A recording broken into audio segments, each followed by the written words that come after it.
Hello guys, welcome back to CarTalk Sri Lanka, the place where you need to search in order to find accurate information about the vehicles that you are interested in. So, the car we are going to review today is known for its efficiency and reliability. It's a 2010 Toyota Allion 260 model. We are going to review this, and at the end of the review, I'm going to tell you whether it could be your ideal drive. I'm Buddhimashan, and this is CarTalk Sri Lanka.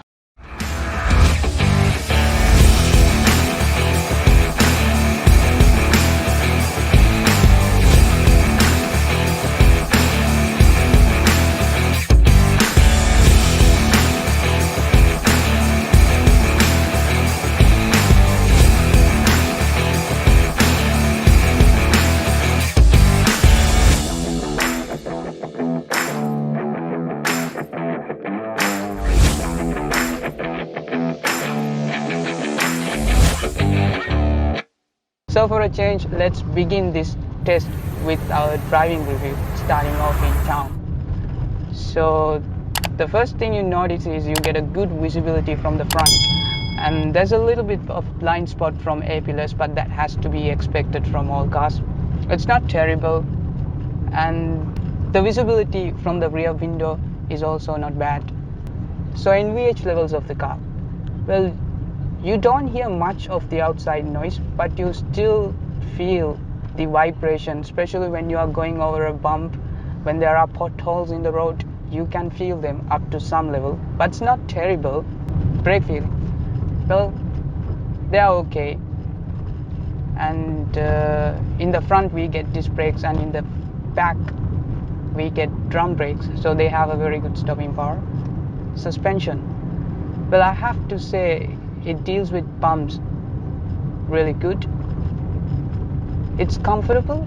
Even if you are seated in the front or rear, this ride quality will be the same, so that's something to notice. So transmission, well, it's an automatic, so you don't have to bother changing gears manually in town, and you don't feel gear changes. It's really smooth, and you can also see what gear you are in from your gauge cluster. So what about the turning circle of this car? Well, it has a turning radius of 5.3 meters. I know it is slightly larger than a hatchback, but it's not that difficult to maneuver in town. So I will demonstrate how it feels when I do a U-turn, when I get enough space. So bear with me. So it seems like this is a good place to make a U-turn, so let's see.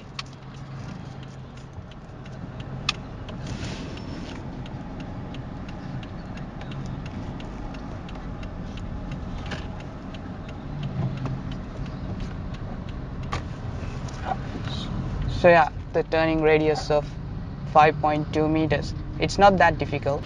So this is how the front of the car looks like, and the black accents in the headlamp and this grille and the sporty bumper design kind of gives it a sporty vibe. So let's start off with the headlamps.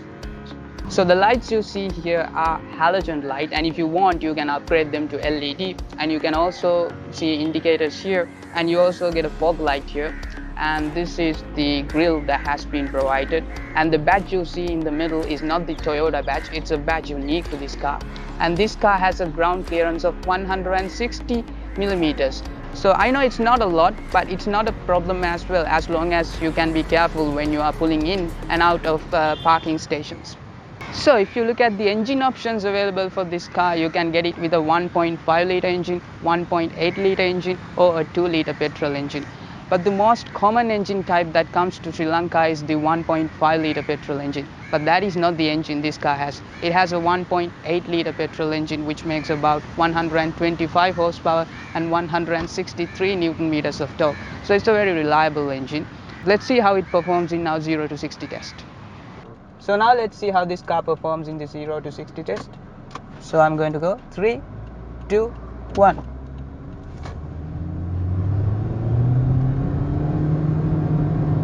$60. How long did it take? 5.35. 5.35 seconds. So it's not bad. There you have it, guys. 5.3. So this is how the side of the car looks like. So let's start with side mirrors. And they are auto retractable mirrors, and you also get an indicator light on the side mirror as well. And you get keyless entry in this car. So how that works is uh, when you touch here it will lock, and when you put your hand like this it will unlock for you as long as you have the key in your pocket. So let's move to brakes. So in the front we get disc brakes, and in the rear we get drum brakes, and they have a very good stopping power. I have no issues with that. And let's talk about fuel efficiency now. So this car has a fuel tank capacity of 60 liters. And if you talk about fuel economy, well, when you drive in town, you can get somewhere around 11 to 12 kilometers per liter. But when you go on long distance journeys, that means a combination of highway driving and city driving, you can easily get somewhere around 16 to 17 kilometers per liter. Bear in mind, this car has the 1.8 liter engine, so it is a little bit less fuel efficient than the 1.5 liter engine. But if you go for the 1.5 liter engine, you can easily get somewhere around 18 kilometers per liter when you go on long distance journeys and if you drive carefully. So now we are in the back of the car, and of all the angles, this is my favorite angle because of the sedan look. So let's start with the tail light.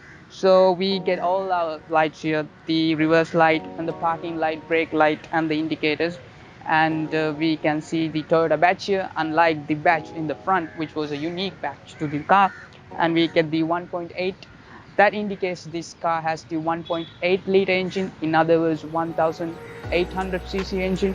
And we also get a chrome part here, and our Allion badge is there, which adds to the looks of the car. And we also get a rear wiper. And yeah, from the back it looks really good. So now let's check the boot capacity. So to open the boot, you have two options. You can either open it from a button in the remote, or you can also open it from the driver's side. So let's open it. So here we get a boot capacity of 275 liters. So that's really a decent size for a car like this. And if you want, you can extend that boot capacity by folding down rear seats, which is very cool. And you also get a light here. And if you lift the boot cover, you can see there is a spare tire that has been provided, which is very cool. So for the boot, it's a huge thumbs up. So now we are in the rear seats, and I have adjusted the front seats to an average size adult so that we can get a more accurate idea about the space available in the back here. So I get lots of knee room, lots of headroom, and people over 6 foot will be fine in the back here, absolutely no issues at all. But if we move to the middle seat, there's a little issue there because there's a hump on the floor, and it's a little bit uncomfortable, but you can still carry 3 people at once in the back of the car. It's doable. It's just that the middle passenger will be struggling for legroom. And there's a special feature that I need to show you guys. In this car, you get the option of inclining the rear seats. Yeah, that's right.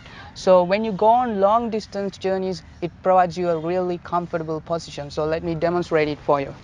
You can just put it down like this. And now you can even sleep when you go on long distance journeys. So in terms of storage options here, we get bottle holders in this car in rear doors, but they are not big bottle holders, so you can place a small bottle here. And we get net pockets which can store your mobile devices. And when there is no middle passenger, you can also use the middle seat as an armrest. And we get 2 cup holders here, and we also get 2 speakers in the back here. So as far as the practicality is concerned, it's really good. So now let's see how this car feels at highway speeds.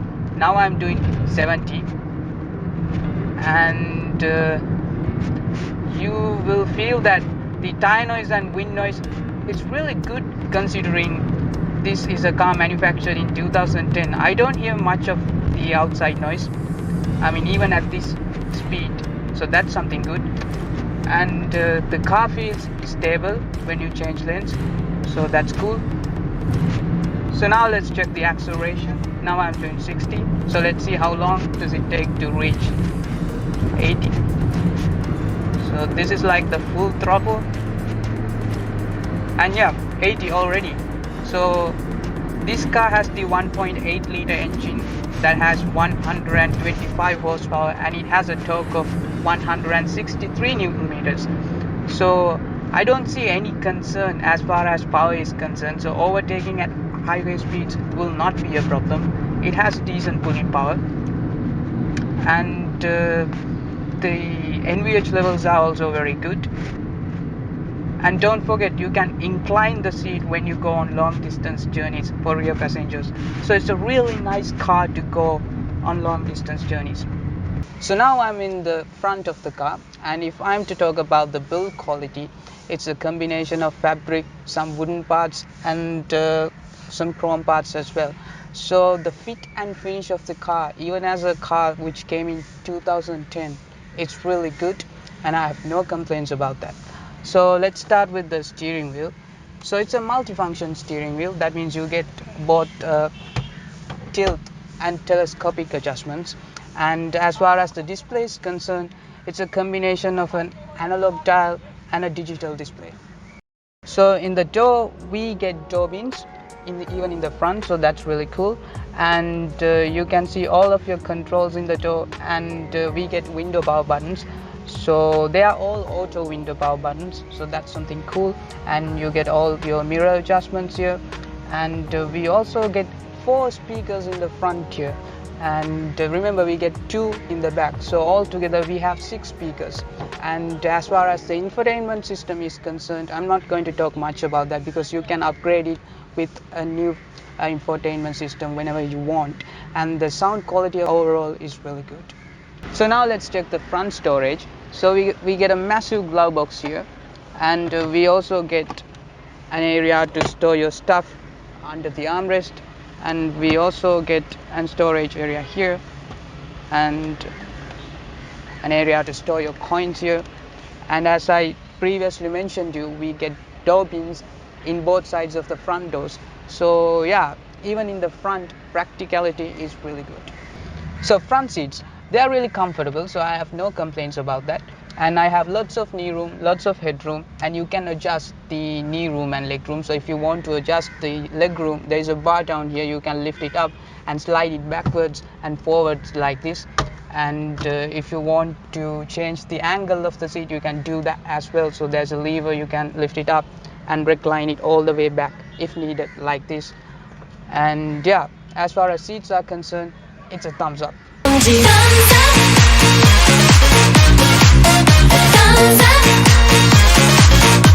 So now let's see how this car feels on a twisty road. So there's no sports button or anything like that, but it weighs only 1,200-ish kilos. So let's see what we can do. And yeah, it goes around corners alright. That's the first impression. The road is a bit busy today, so I can't go really fast. See, there's a bit wind coming. And yeah, it goes around corners better than I was expecting.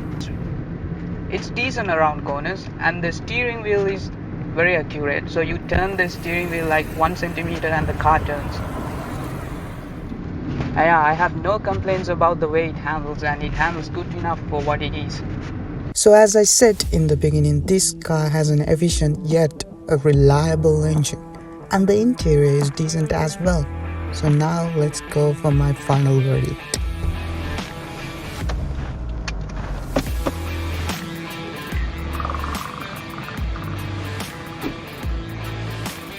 So what's my conclusion about this? Well, it has a reliable engine, it has decent power, and it is efficient. But one thing, if you go for the 1.5 liter engine, it is even more efficient. So, and it is also good for rear passengers when you go on long distance journeys because you can incline the seat. So I really have no complaints about this car. So there you have it, guys. If you enjoy the video, ensure you subscribe, share, and there will also be an in-depth financial review where I talk about the monthly expenses of owning this car. So if you are interested, you can watch that as well. See you in the next one.